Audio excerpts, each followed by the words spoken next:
E Pastor Júnior, parabéns pelo seu aniversário. Deus ricamente abençoe o pastor dessa igreja, todo o rebanho, de maneira que ele continue sendo glorificado em suas vidas e através das suas vidas.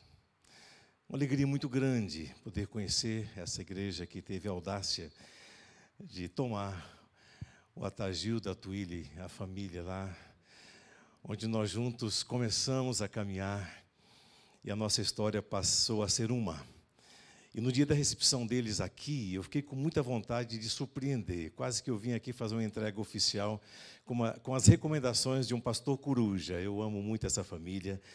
E entendi logo que Deus tem levantado o povo dele em todo lugar e que aqui eles estariam tão bem cuidados quanto nós tentamos fazer.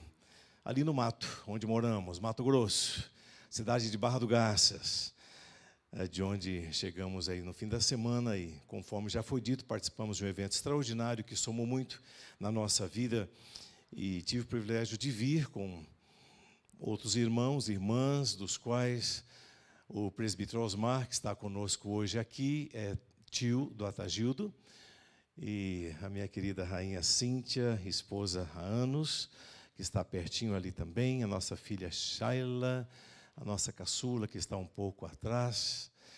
E a alegria de podermos celebrar juntos um pouco.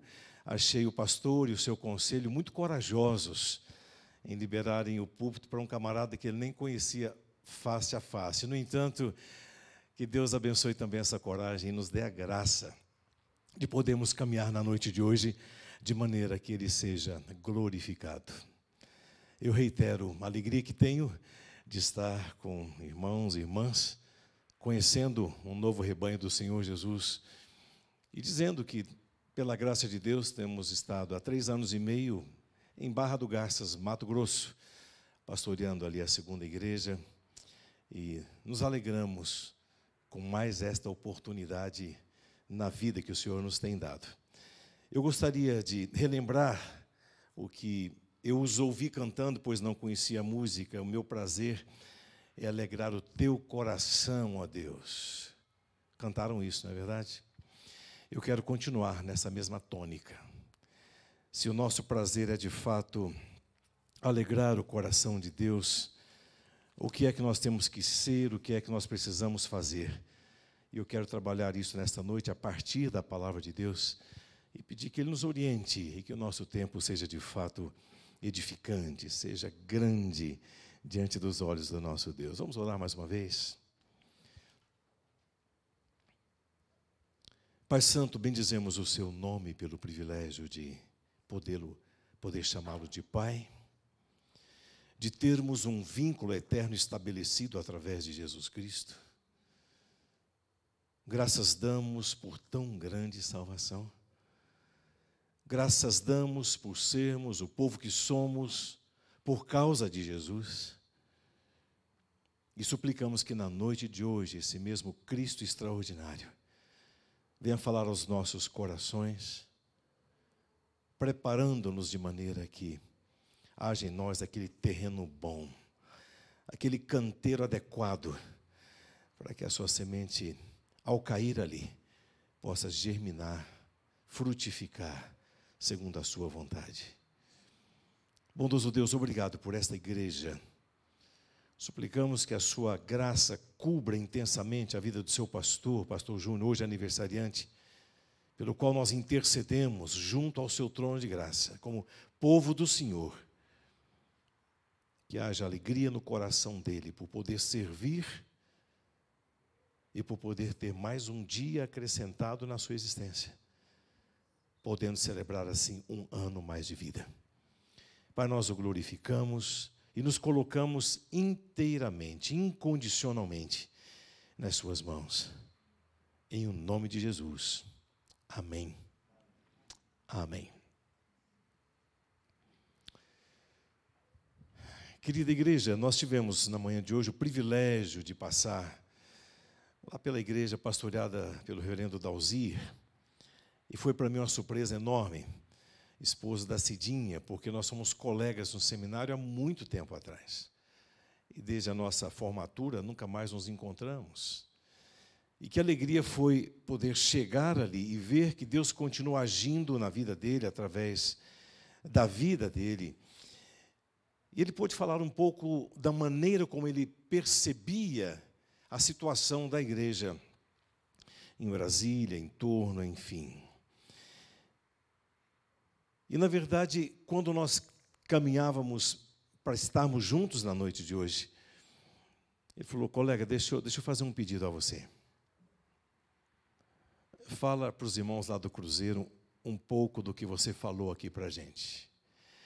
Eu disse: Dalzi, eu tinha outra coisa em mente. Ele falou: considera tudo isso. E é muito interessante, porque depois de termos estado juntos na manhã de hoje, Deus falou aos nossos corações, eu fiquei intrigado com uma sequência de situações, essa sequência que me trouxe a dizer o que eu vou dizer agora aos irmãos. Eu pensava que aqui no Cruzeiro eu tinha que falar sobre outro tema. E estava tudo anotado, tudo pronto. E quando chegamos aqui perto, junto com a irmã Neuza, que carinhosamente nos tem hospedado, então eu descobri que todo o material preparado para esta noite tinha ficado lá onde nós ministramos, lá longe, a 40 e tantos quilômetros daqui. E eu então pensei, interessante que Deus falou primeiro ao coração do pastor Dalzi, antes de falar ao meu, quando ele me solicitou que eu cobrisse um pouquinho, pelo menos, do que tem estado no meu coração com vocês na noite de hoje. Então, eu entendo isso como sendo uma orientação do Eterno para nós, e os irmãos que estiveram comigo de manhã, eles vão poder conferir se eu vou falar parecidamente com o que nós conversamos lá nesta manhã, na manhã de hoje, porque eu quero convidar essa igreja a olhar comigo no primeiro capítulo do livro de Atos.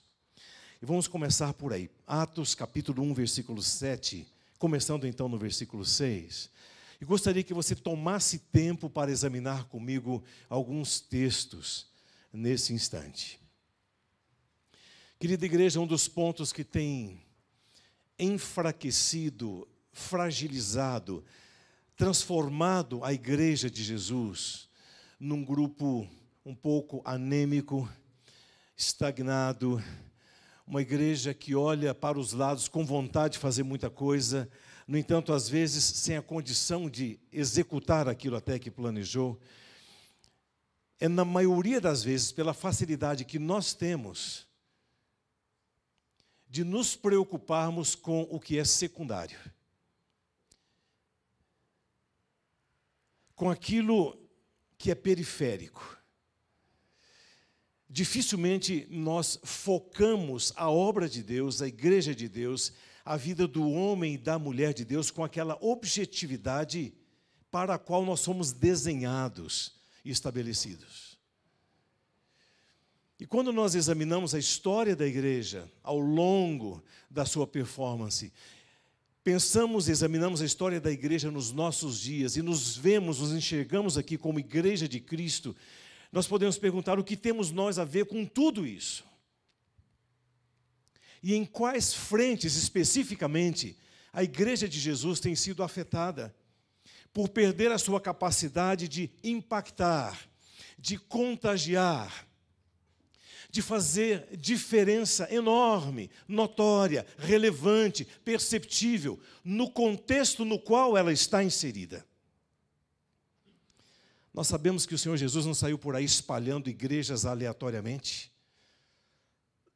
para que cada uma delas pudesse chamar para si, ou arrogar até para si, o perfil que lhe julgasse ser conveniente.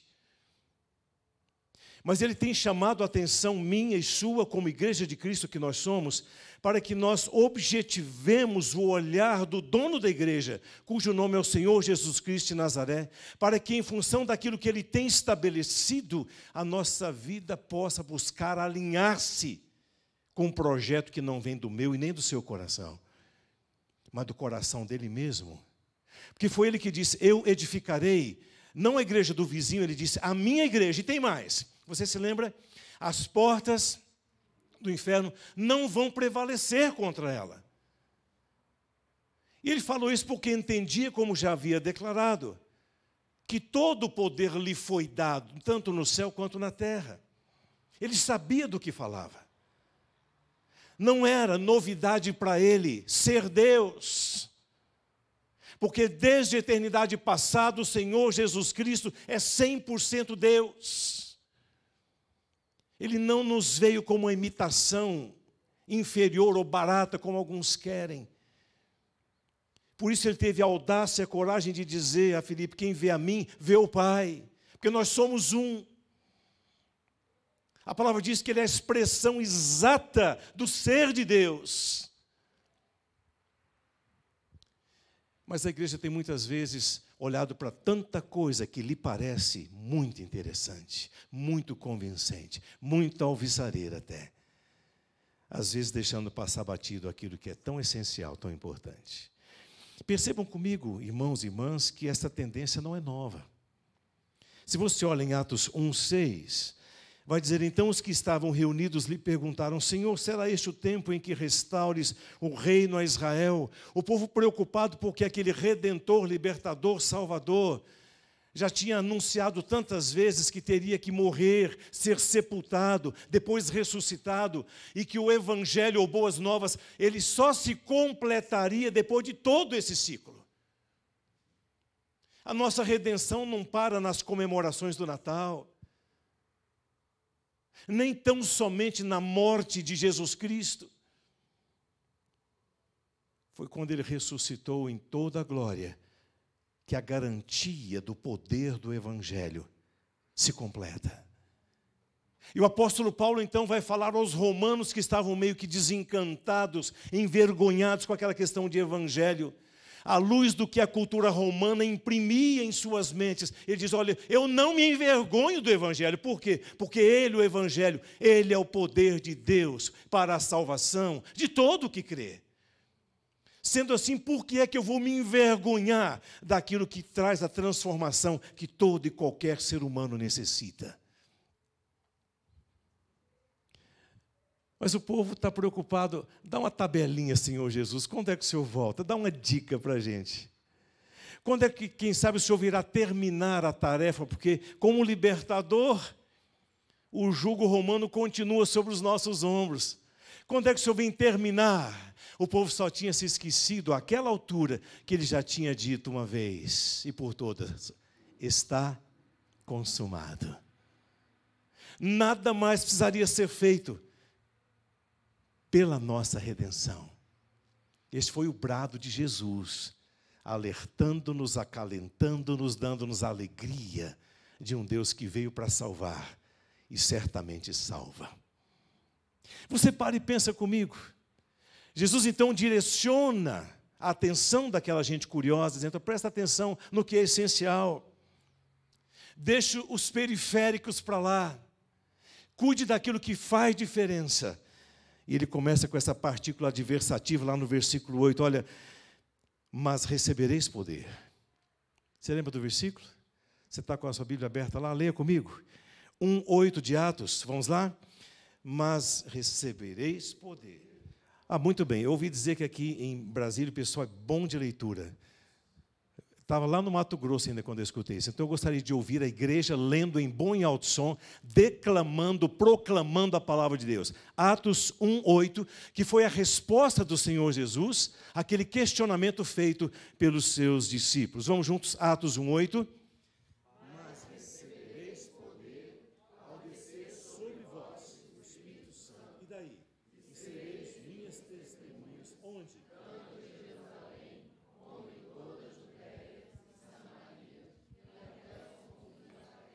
E sabe o que passou a acontecer depois disso?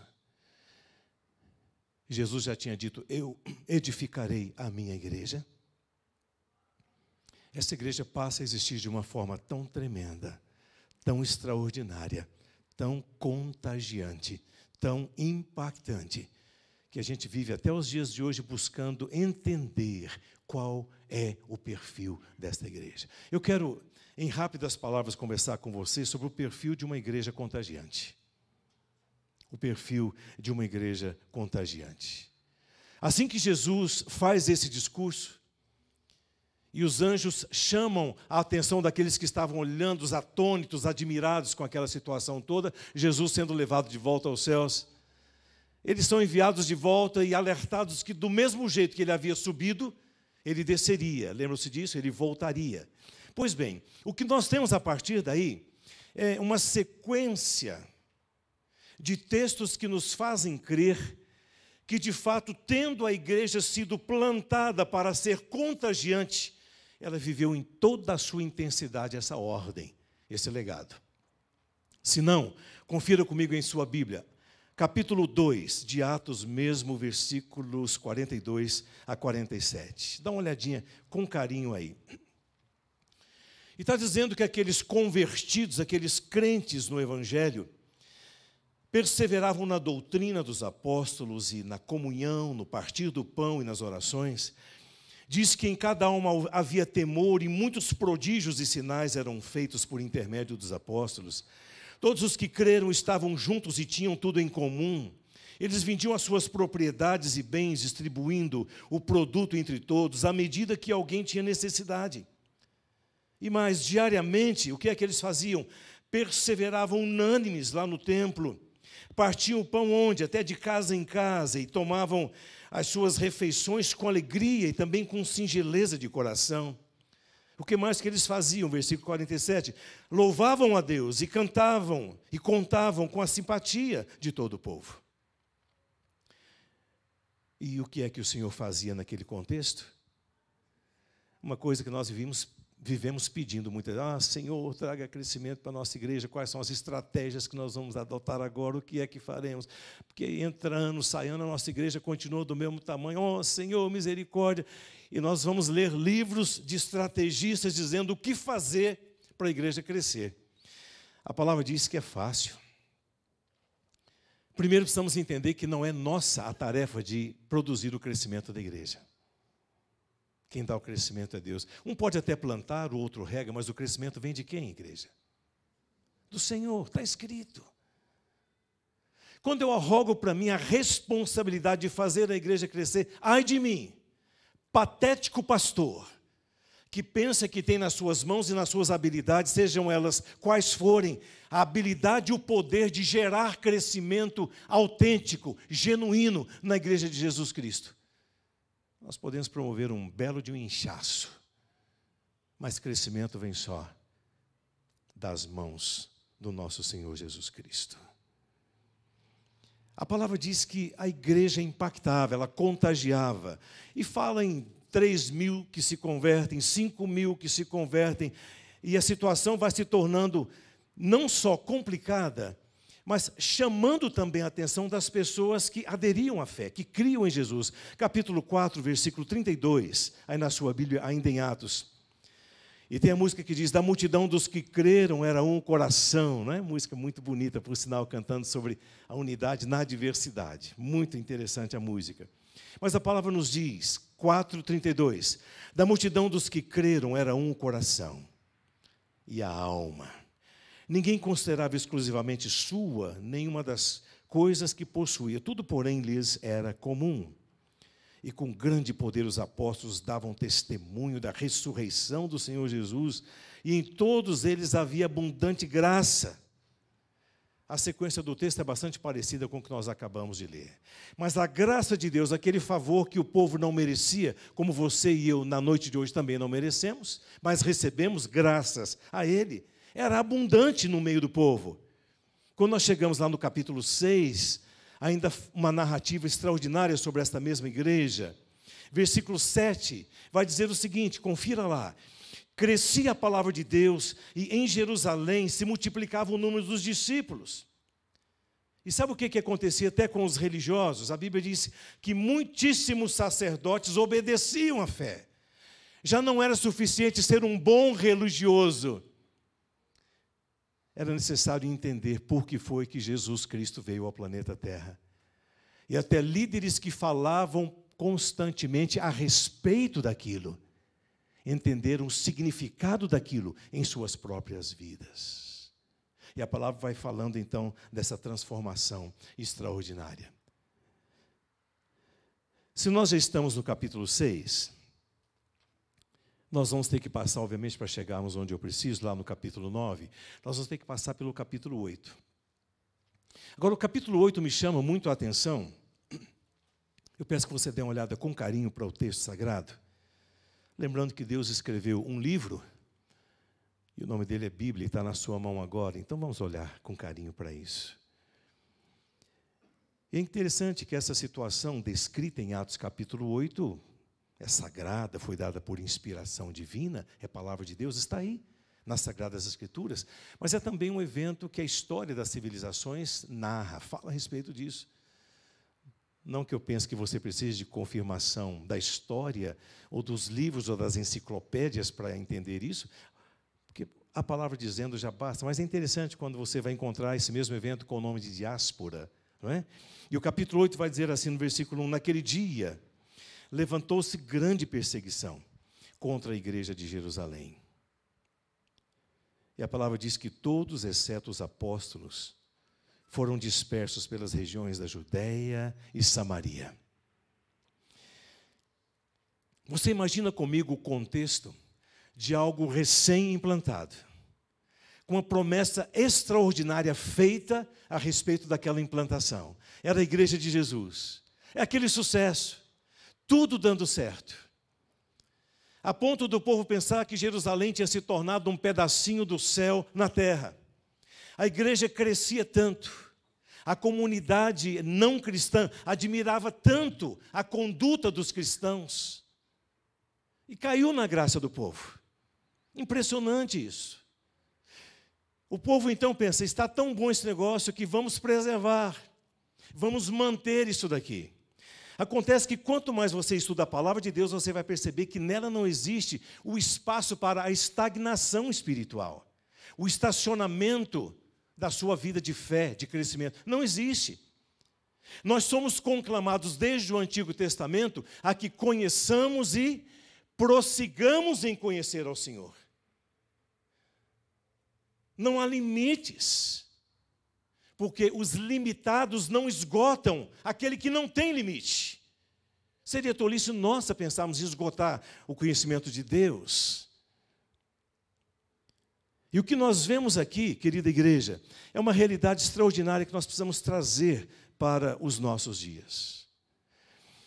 Do capítulo 8 para frente, quando fala de lugares específicos, não mencionando a Ásia Menor, estão simplesmente servindo de referência para dizerem que aqueles que foram expulsos da cidade de Jerusalém saíram corridos, fugidos. Eles foram perseguidos. E a Bíblia diz que todos foram dispersos, exceto quem? Interessante esse projeto de Deus. A igreja existe não para encher um determinado templo. As igrejas existem não para trazerem brilho sobre uma determinada bandeira. As igrejas não existem para fazerem propaganda da sua denominação, das suas preferências. A igreja de Jesus existe com um objetivo tão diferenciado, que mesmo vivendo situações tremendamente complicadas, ela não vai se esquecer do seu papel, que vai muito além de um mero perfil. Eu tenho tido uma certa dificuldade com a palavra perfil, porque você sabe a importância que nós temos dado ao perfil quando vamos exibi-lo lá nas redes sociais. E é curioso, porque quando você pensa, que perfil que eu vou colocar aqui no meu Face? Como é que vai ser esse negócio? É curioso, porque é muito mais comum nós vermos um perfil que não coincide com o dono dele, do que vermos um perfil que é a expressão exata do seu dono. Não é verdade? Eu conheço meninos e meninas que se apaixonaram pelo perfil do outro. E quando se encontraram e foram conferir as figurinhas, misericórdia. Um teve coragem de dizer para você, era bem melhor no perfil. Porque o nosso perfil, nós desenhamos, nós criamos, nós inventamos, nós o fazemos de acordo com aquilo que nos agrada. É a mesma coisa em relação a título. Quanta gente tem um tanto de títulos confirmados no papel, pendurados na parede, E você vai entrar na vida daquela pessoa tão titulada, para descobrir que muitos daqueles títulos foram adquiridos indevidamente, títulos comprados. Por isso, querida igreja, quando nós paramos para examinar o perfil de uma igreja contagiante, nós não temos como falar apenas sobre títulos e perfis. Nós precisamos parar e pensar naquilo que está na essência do coração de Deus. E deixarmos de lado, então, esses periféricos, essas coisas secundárias, e entendemos exatamente por que é que nós somos o que somos e quem somos.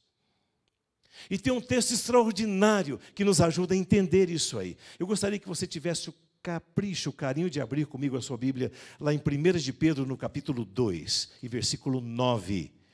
1 de Pedro 2, 9. Olha com carinho para esse texto. Verifica aí.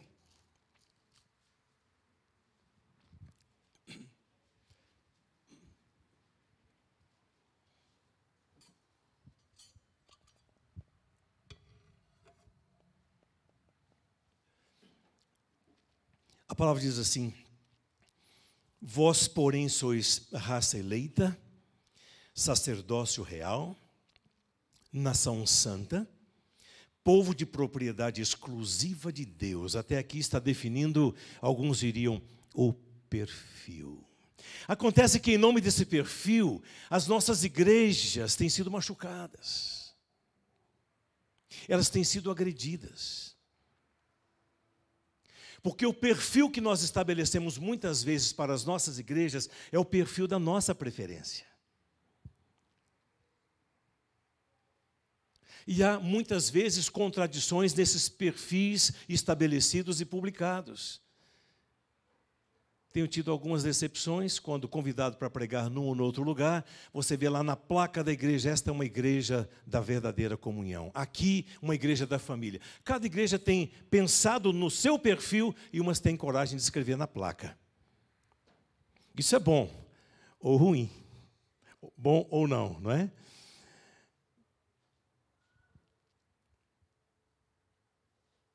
Eu já fui convidado para pregar em igrejas onde no perfil a placa dizia uma coisa e você vai conhecer a igreja, ver que ela é outra coisa. Porque o perfil nós inventamos, nós criamos. Nós temos essa habilidade, esse poder. O que você vê em 1 de Pedro 2,9 é o próprio Deus fazendo-nos entender não qual é o nosso perfil, não quais são os nossos títulos, mas objetivamente qual é a nossa identidade. São coisas diferentes.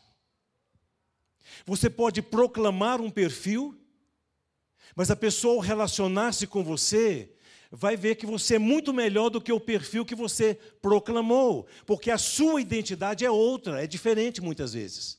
E o povo de Deus é conclamado a ser conhecido e reconhecido, não pelo perfil que propõe ter, mas pela identidade que precisa exibir. É diferente, gente. Há uma diferença enorme quando nós paramos para buscar entender isso. É tanto assim que a preocupação, o zelo do Espírito Santo é dizer o que é que nós somos. Raça eleita, sacerdócio real, nação santa, povo de propriedade exclusiva de Deus. Quando diz da nossa identidade, vai dizer da nossa função, com o objetivo a fim de proclamardes as virtudes daquele que vos chamou das trevas para a sua maravilhosa luz. Agora, eu vou exercer a minha função ou a minha missão para Deus, de acordo com o perfil que Ele já estabeleceu para mim. Então, entendamos, igreja, que só exerceremos adequadamente a nossa missão depois que entendermos adequadamente a nossa identidade. A isso nós somos conclamados em primeiro lugar. Você se lembra que a igreja de Jesus é você? Somos nós. E é então o que nós somos que vai deixar bem claro qual é a nossa identidade. Nós temos batido tanto na tecla que a igreja é exatamente o resultado daquilo que é a nossa casa. Nós ajuntamos aqui tantas casas diferentes, tantos lares diferentes. E nós vamos ter aqui exatamente a expressão desses lares espalhados por aí. Porque não tem como ser diferente.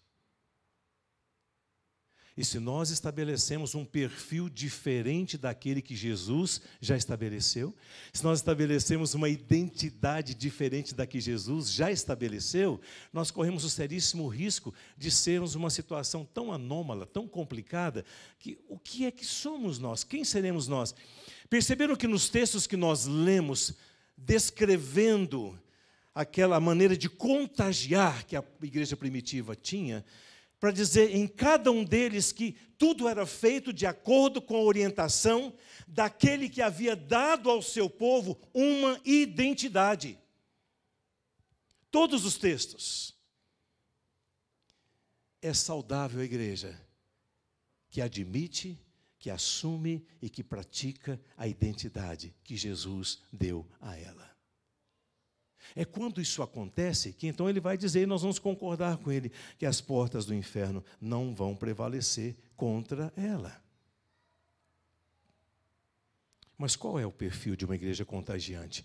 Se a gente está dizendo desde o começo que a palavra perfil deveria ser trocada, e quando eu disse que perfil tem machucado as igrejas, nós vivemos uma realidade no Brasil e fora. Quando se fala em sucessão pastoral, por exemplo, vamos procurar um novo pastor. O atual está saindo.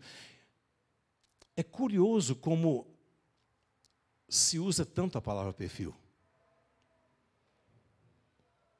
E se o pastor é querido, ele é ansiado, é desejado pela maior parte da igreja, mesmo que o perfil dele não seja aquele todo, vamos dar um jeito. Porque perfil se ajusta.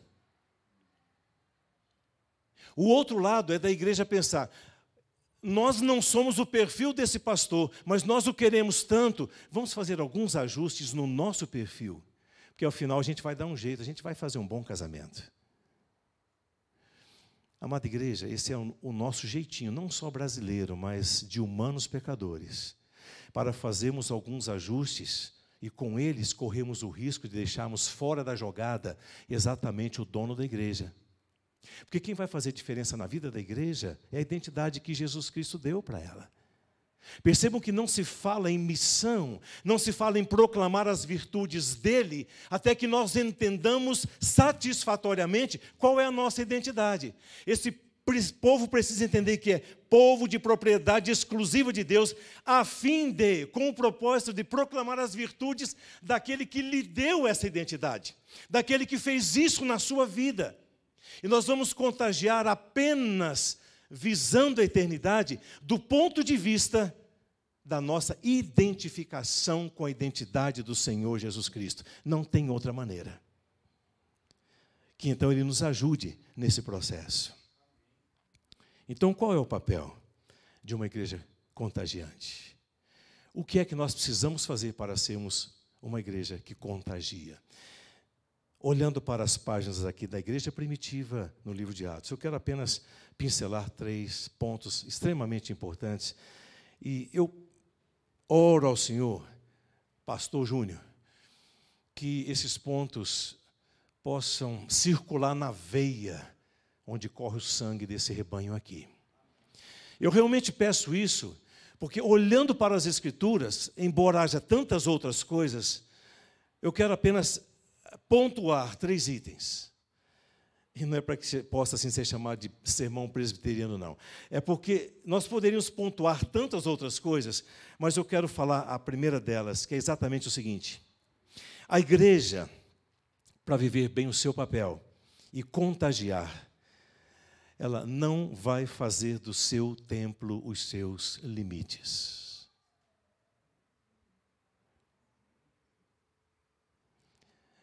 Graças a Deus pelo templo aconchegante que vocês têm aqui. Mas a igreja, para contagiar, ela não pode fazer do seu templo os seus limites. Alguém já dizia, a minha paróquia é o mundo. Só que às vezes a nossa igreja se torna tão aconchegante. Nós entramos todos dentro da mesma ideia de um perfil único. E sabe quem é que dá certo na nossa igreja? Quem se ajusta ao perfil que nós estabelecemos. Vem para cá. Tá, mas para eu ir para lá vou ter que me identificar com o seu perfil. E eu vou lhes dizer que o perfil de Jesus é aquele que ele disse que é transformador, ele é quem é, ele é o Salvador, é o resgatador, ele é o Redentor. Mas exatamente por ser o dono da igreja, ou nós nos ajuntamos à identidade dele na nossa vida, para exibirmos aquilo que ele disse que produziria em nós.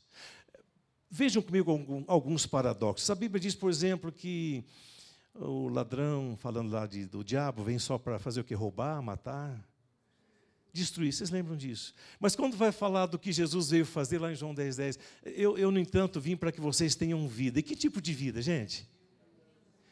Amém. A igreja está inteirada dessa realidade.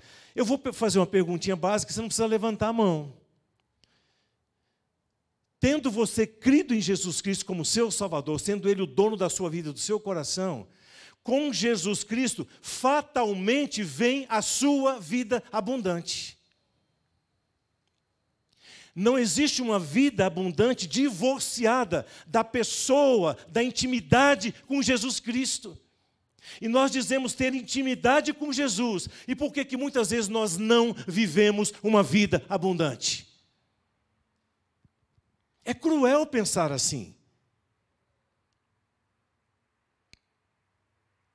Com Jesus vem tudo o que Ele é.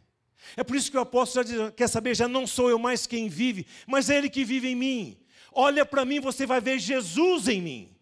O cheiro de Jesus em mim, o jeito de Jesus em mim. É por isso que eu preciso ser aquele bom perfume de Cristo. Aquela carta aberta para que todos leiam e vão ler em mim. Jesus é o dono desse camarada, porque ele tem a identidade do Cristo.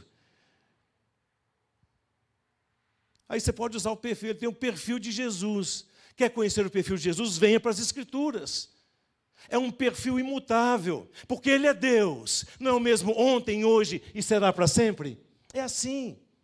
Agora, o nosso perfil, nós mudamos de acordo com o momento. Chegou a primavera, o Facebook vai encher a sua vida de sugestões para mudar o seu perfil. Meta a florzinha aqui do lado da sua foto, pega o Photoshop, mude isso, muda aquilo.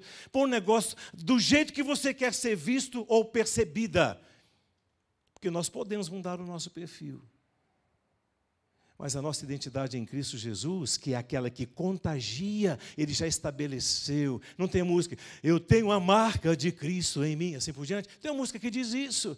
Que marca é essa? Senão a identidade do próprio Cristo nas nossas vidas. Não faz do seu templo os seus limites. Às vezes o templo nos é tão aconchegante. É tão bom estarmos aqui aconchegantemente. A igreja em Jerusalém estava pensando assim, eu digo isso porque a palavra me autoriza a dizer. Se você volta comigo lá para Atos capítulo 8, é isso exatamente que você vai perceber ali. Veja, de acordo com a descrição aqui na palavra de Deus, Atos 1:8, eu quero ler com você uns versículos que nós ainda não lemos. Se eu disse 1:8, perdão, é 8:1. Já falamos da grande diáspora que aconteceu ali. Você vai comigo para o versículo 4. Viu que houve aquele esparrame enorme? Versículo 4. Entre mentes os que foram dispersos iam por toda parte, fazendo um turismo na região nova que eles acabaram de conhecer. Está escrito isso aí não, né? Espero que você tenha conferido, porque na minha também não está escrito assim. Está dizendo que eles entenderam o objetivo daquela intervenção divina em suas vidas. Saíram corridos, perseguidos da cidade de Jerusalém, todos os cristãos, por causa da sua fé, exceto os apóstolos. E os que foram pregando a palavra de Deus. Não é só para mudar de ares que Jesus mandou a sua igreja sair de Jerusalém.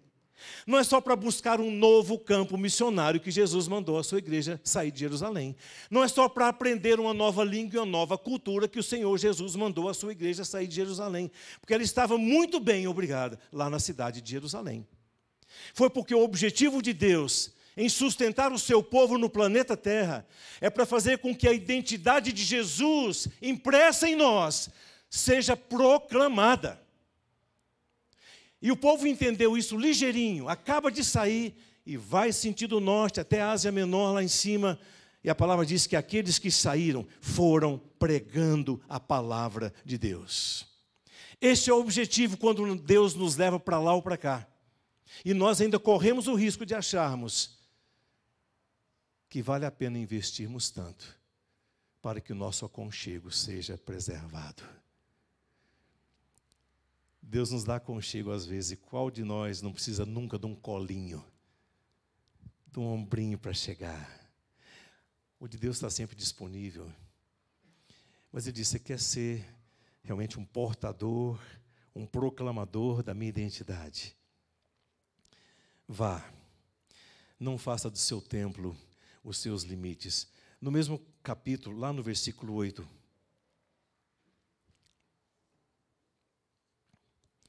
a Bíblia diz que, por conta de tudo aquilo, houve grande alegria naquela cidade. A palavra ia sendo pregada, as coisas iam acontecendo, e aquele contágio ia sucessivamente alcançando, impactando. Querida igreja, a isso nós somos chamados. E eu suplico ao Senhor da Seara que não nos deixe fazer como fez a igreja em Jerusalém. Estava tudo tão bom. Vamos ficar desse jeito mesmo. Alguns apóstolos até sugeriram para Jesus: Jesus, vamos fazer umas tendas aqui. Está tão bom esse negócio.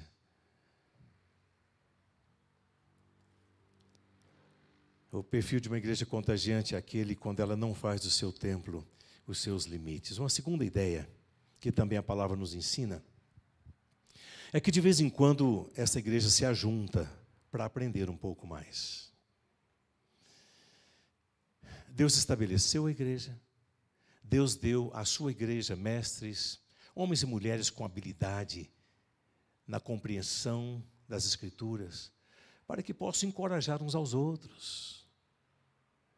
O templo precisa ser o nosso QG, é o nosso quartel-general, o nosso CT, o nosso centro de treinamento, como queira. Tem uma serventia nisso aqui, estabelecido pelo próprio Deus. E eu espero que esse louvorzão que as nossas jovens tão animadamente vieram publicar aqui na frente, eu espero que esse louvorzão seja realmente para a glória de Deus. Que ele proclame Jesus. Que ele fale da identidade que vocês, jovens, carregam. Se são, de fato, de Jesus. Eu espero que sim. Mas é indispensável que, ao sairmos para proclamarmos as virtudes daquele que fez conosco o que ele fez, nós estejamos prontos para isso. É aí que entra o papel desse QG, desse quartel-general. E de vez em quando nós precisamos estar aqui. Me preocupa muito algumas tendências ministeriais que vão exigir que o membro venha aqui todo dia da semana. Tem lideranças que exigem isso. Isso tem causado um mal tão grande às nossas igrejas, porque por conta desse fazer, famílias têm sido destruídas lá dentro das suas casas. O pai é tão exigido, a mãe é tão demandada, os jovens, você tem que fazer. Nós temos que estar aqui de vez em quando, e quando estivermos aqui, temos que ter café no bule.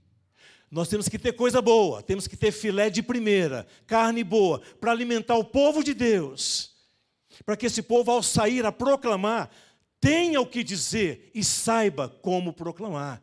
Nós somos treinados aqui, este é o objetivo da igreja de Jesus Cristo. Tantos cultos, tantas reuniões, etc, etc, etc. E sermos cobrados porque nós faltamos. Eu não compareci, eu sou cobrado lá na porta. E às vezes a pessoa que me cobrou não sabe que a minha esposa estava doente, estava acamada, que minha filha estava no hospital, não sabe. Mas nós somos peritos em cobrar e às vezes fracos em oferecer. Nós somos chamados a oferecer. O quê? O nosso perfil? Não, irmãos. A identidade de Jesus em nós, aquela que Ele imprimiu de uma maneira indelével, não se apaga. Nação santa, povo de propriedade exclusiva de Deus, com o propósito, proclamar, anunciar quem foi que fez isso com você. A terceira e última ideia. Então, primeiro, nós não devemos fazer do nosso templo os nossos limites. De vez em quando nós temos que nos ajuntar para aprender um pouquinho mais. E, finalmente, eu peço que você atente muito para isso. Você vai examinar a história da igreja e vai perceber que ela contagiou, que ela impactou sempre que ela não terceirizou a sua missão.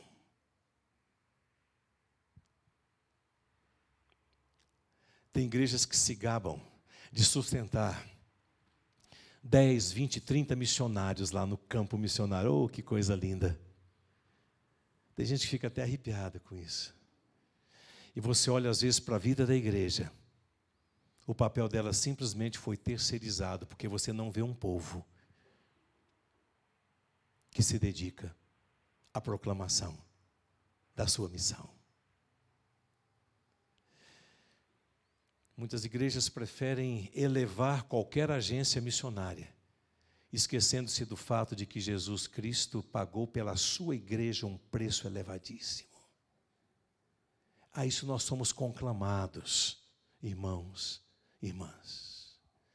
O perigo de terceirizarmos é aquele quando nós nos alegramos e nos satisfazemos com o que muitas vezes não faz diferença. Nós temos um projeto que Deus tem trazido para o nosso meio ali no Mato Grosso, por estarmos aí mais próximos dos indígenas. E a pequena igreja onde estamos, pastor, agora, tem o seu departamento de ação missionária, estamos batalhando junto aos Chavantes. Deus tem feito coisas impressionantes. Vidas sendo mudadas, aldeias inteiras sendo mudadas, uma história sendo reescrita. Porque nós temos não só levado o Chavante a Cristo, temos preparado para o batismo, pública profissão de fé, e temos levado a eles uma capacitação teológica, na teologia básica, e também sobre vida cristã. Qual o resultado disso? Nós temos tido um povo atento. Creiam-me, o presidente do nosso departamento de ação missionária está conosco hoje, que é o presbítero Osmar. Quer saber mais sobre isso, pode falar com ele. Você vê um Chavante andando, um homem andando 52 quilômetros, usando chinelo de dedo, porque a moto velha dele estragou e ele não podia perder o estudo da palavra de Deus. Ele pega aquele estradão. Eu comecei com esse de 52, porque ele é um dos meus tradutores, junto ao povo Chavante. E me cortou o coração, e me encheu de gratidão, de alegria e de estímulo. Ver que o irmão Chavante Azevedo, a moto detonou, eu não posso deixar a obra de Deus na mão, e nem lá o professor, o pastor Acácio. Pegou a estrada. Outros vão 32, 37 quilômetros, é fichinha. Tem umas chavantas bonitas, umas mulheres bonitas que também são alunas ali. E você vê aquelas meninas pegando o estradão quando não tem transporte. Ei, jovens, nós temos podido ministrar para um grupo impressionante de jovens. Nós temos voltado dessas aldeias e conversado com os nossos jovens, com os nossos irmãos e irmãs, e temos juntos corado de vergonha. Nós temos tudo para chegarmos aqui na hora certa, oferecermos o melhor, e às vezes não comparecemos. Quando o culto é um negócio bem diferenciado, a gente até que vem. Mas e quando é aquela coisa do encontro de oração? Não sei, pastor Júnior, como é que é aqui, mas eu imagino aqui um templo repleto de gente, em toda reunião de oração que você marca.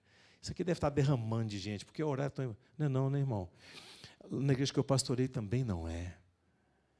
Mas você vê um povo lá no meio do mato dizendo, Jesus, Ele na nossa vida é tão importante que eu não posso perder isso por nada. Eu vou enfrentar o estradão, eu vou a pé, mas eu participo, porque está fazendo diferença na minha vida, está me contagiando, está sendo relevante na minha vida. Sabe quando é que a igreja faz o seu papel, querida igreja?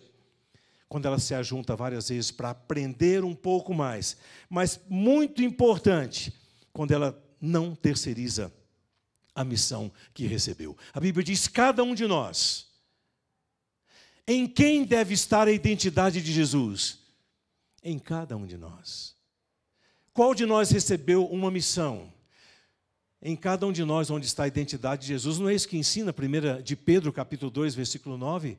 Somos tudo o que somos de acordo com aquela identidade, a fim de proclamarmos, o objetivo é esse, a fim de proclamarmos as virtudes daquele que nos chamou das trevas para a sua maravilhosa luz. Então a palavra diz que nós somos aqui chamados a missionarmos, segundo o Cristo ressuscitado. É isso que nós somos chamados. Eu não trouxe um sermão de encomenda porque eu não sei qual é a história dessa igreja. Eu não sei se você tem estado, como igreja, mais preocupado em definir um bom perfil cativante aos olhos do povo de Brasília. Eu queria apenas dizer que, diante da palavra de Deus, é indispensável que a identidade de Cristo nos cubra por todos os lados. É indispensável que no lugar de qualquer perfil que nós negociamos, muitas vezes o inegociável, que a identidade de Jesus prevaleça de tal maneira que o povo venha de longe, não para ver o vestido novo da irmã, ou o tênis de marca do outro, mas o Jesus que vai estar sendo visto na vida de cada um de vocês. Assim eu oro pelo pastor, eu oro pela liderança, eu oro pela igreja toda, porque a igreja de Jesus foi estabelecida e talhada para ser contagiante. Contagiar é o resultado da identidade de Jesus em nós. Ele nos fez ser quem somos, a fim de que Ele continue recebendo a honra e a glória. Isso só vai ficar evidente quando Ele for percebido inequivocamente em cada um de nós. Eu quero orar com você, igreja. Eu quero pedir com você que o Senhor Jesus imprima indelevelmente em cada um de nós a sua identidade. Ah, pastor, eu já tenho. Amém. Amém. Antes disso, você pode fazer um favor a você mesmo? Abra de novo a sua Bíblia em 1 de Pedro 2,9.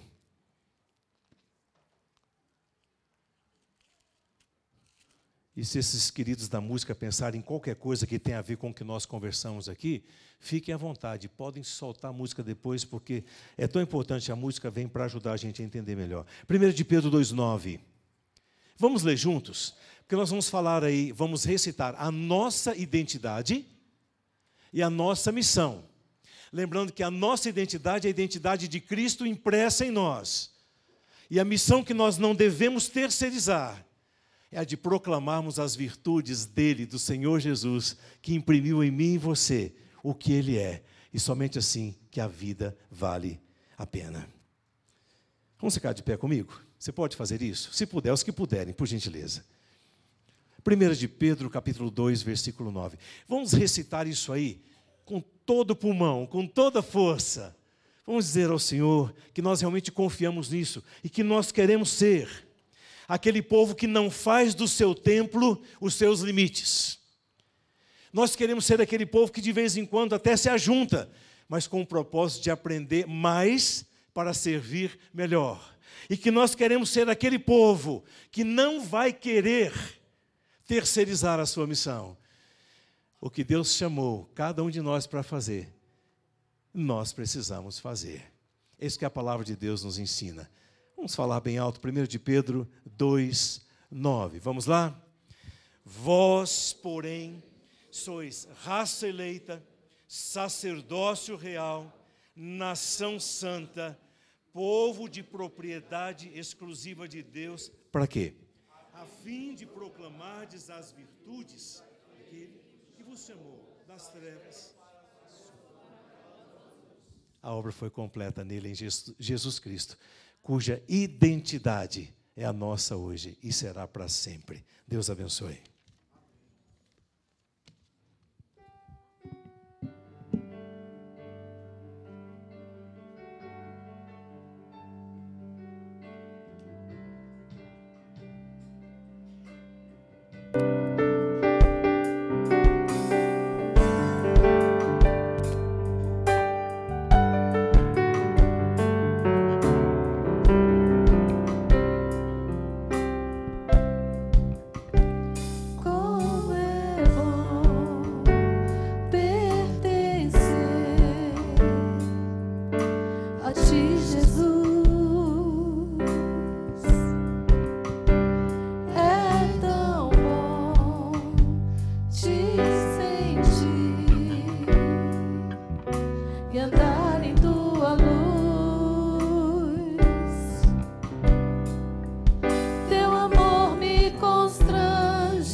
encerrando esse momento, a gente agradece ao reverendo Cássio por essa palavra, que Deus o abençoe.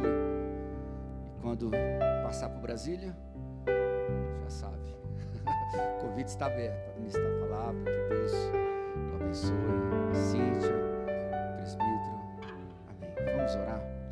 Que você entenda o que foi ministrado, que essa palavra possa frutificar em seu coração.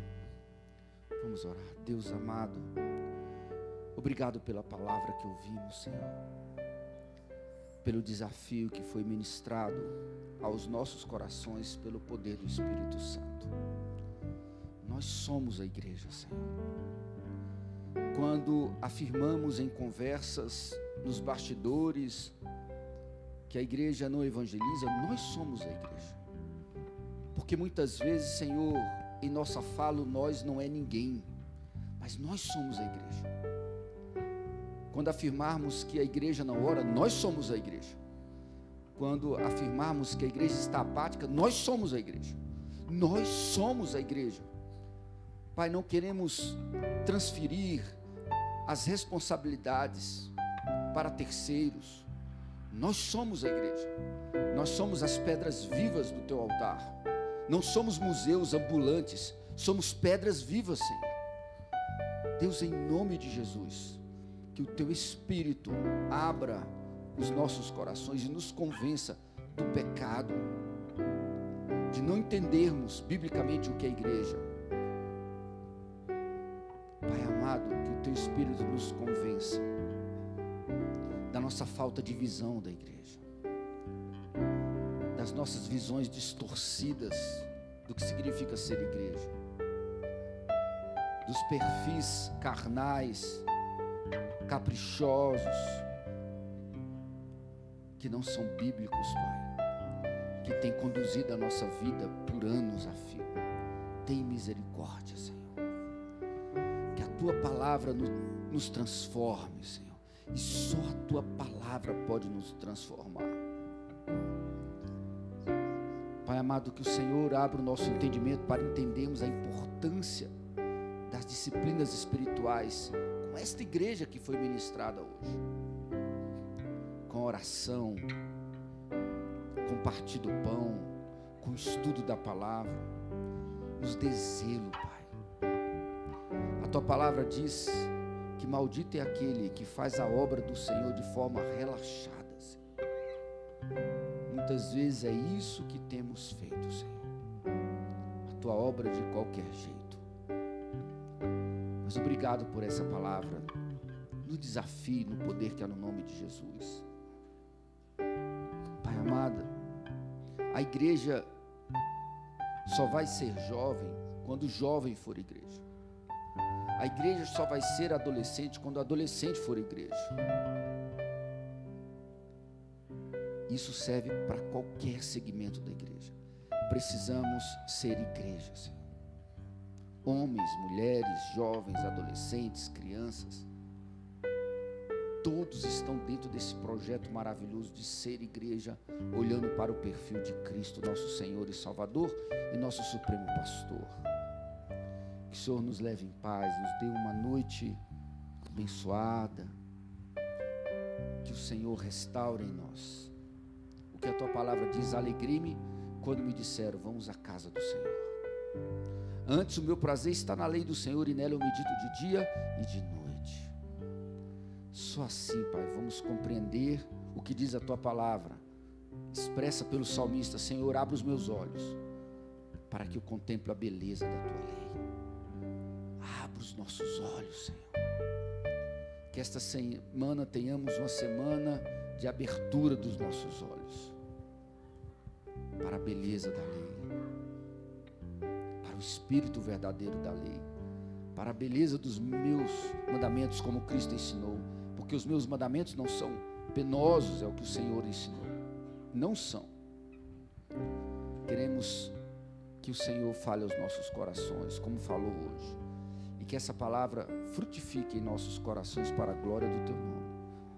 É o que nós te pedimos, nós oramos, em nome do Pai, do Filho e do Espírito Santo de Deus. E agora, queridos amados, que a graça do nosso Senhor e Salvador Jesus Cristo, que o amor eterno de Deus Pai, nosso Criador, e que as bênçãos, as consolações e os dons do Divino Espírito Santo sejam sobre vós e sobre todo Israel espiritual espalhado pela face da terra, hoje e para todo o sempre. Amém.